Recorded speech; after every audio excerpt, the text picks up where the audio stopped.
Hey everyone, we're talking inline vortex today. So this is going to pertain to your Atlas engine / vortec 2800s, 2900s, 3500s, 3700s, and finally your 4200s.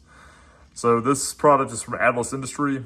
It is obviously an exhaust stud kit, and if you do not know, these the bolts that are used on the exhaust manifolds on these Atlas engines are terrible. This is the 3.7 that we're swapping into my daughter's truck, and we had to actually extract 3 or 4 of the factory bolts that have broken off. This is a well-maintained, relatively low-mileage engine, so really not a reason to have so many issues with it. But needless to say, it's a common issue on these Atlas motors, and Atlas Industries really does make a good product here. Now, I'm not affiliated with Atlas Industries. I bought these with my own money. I want to say they were like $36. I think after tax and shipping, they were like 45 bucks. Really good product here. Quality seems to be really good. Did have to chase out 2 of the stud holes just because they were pretty scaled up from the bolts that are broken off and have to extract those. But all the studs went in really smooth, and these are really, really good hardware. I mean, really impressed with the quality.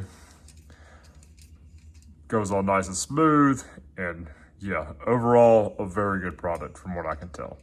Now, one thing I did not like, they don't give you a set torque spec. They just say basically snug it down.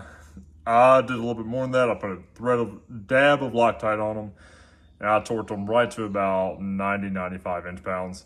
That seemed to work pretty well. It's just a tad over what I would call snug.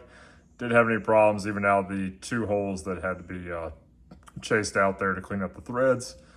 And yeah, overall, really happy with it. Excited. That was kind of the final piece. We've got the intake manifold back on there with all new gaskets, O-ring style on there. Got the valve cover gasket back on, oil pumps in, and yeah, hopefully we'll get this in very soon. Hopefully in the next couple of days, we'll finally find a chance to make some progress and hear it run with the new 3.7 in it. So once again, Atlas Industries, thanks for supporting these engines and making a good product. Hope this helps some of y'all out if you're having similar problems. And as always, all the way.